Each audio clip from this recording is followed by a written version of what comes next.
Իմ կայացրած որոշումները ես չեմ մեկնաբանում, ինչ որ գրված է, գրված է։ Ինչ դուք ձեր քրտի արդեն հանգիստ եք, որտեղ դատավոր նաև իր խղճի համակարգերի։ Այո։ Այդ որ ասում եք հոգեկան տառապանք կպատճառի արնես։ Չեմ մեկնաբանում, այդ ձեր բոլոր հարցերը վերաբերում է հոգեկան տառապանք։ ձեր բոլոր հարցերը վերաբերում իմ դատական ակտին։ Ոնց գնահատել եմ, հենց էլ ակտի մեջ գրված է։ Ես ասում եմ, որ դուք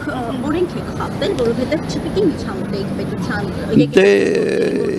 ես վարույթ ընդունելով դատական պաշտպանության իրավունք եմ ապահովել։ Իմ կարծիքով չեմ ունեցել։ Գիտեք, երբ մեկնաբանում եք, մյուս հարցերը չեք մեկնաբանում։ Այդ որ դատական պաշտպանությունը Հայցը ներկայաց չէ, դուք ակտից եք հարցեր տալիս, ես էլ պատասխանում եմ ակտի։ Ես կարծում եմ, որ դա վարույթ ընդունել եմ։ Սահմանադրության խախտում տեսնում եք նրանում, որ Հայաստանի իշխանությունները միջամտում են եկեղեցու գործերին։ Ես չեմ կարող այդ հարցին պատասխանել։ Քաղաքական զսպվածության վարքագծի կանոնի պահպանուն ունեն։ Մի րոպե թող Աթաբեկյանը ձեր մտերիմ ընկերն է, ԲԴԽ նախագահ,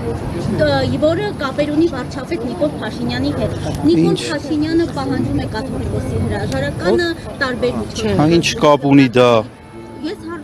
ոչ մի կապ չունի, Ոչ։ Դուք Արթուր Աթաբեկյանի մտերիմ ընկերն եք։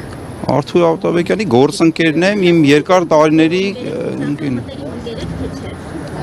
Այո, մենք ընկերներ ենք, գործընկերներ ենք, երկար տարիներ միասին աշխատում ենք, ինչ։ Այն որ Արթուր Աթաբեկյանը վարչապետ Նիկոլ Փաշինյանը։ Դա որևէ նշանակություն չունի։ Դուք նախադեպ եք ստեղծել նաև այդ նախադեպ գավական առումով, բայց ձեր որոշում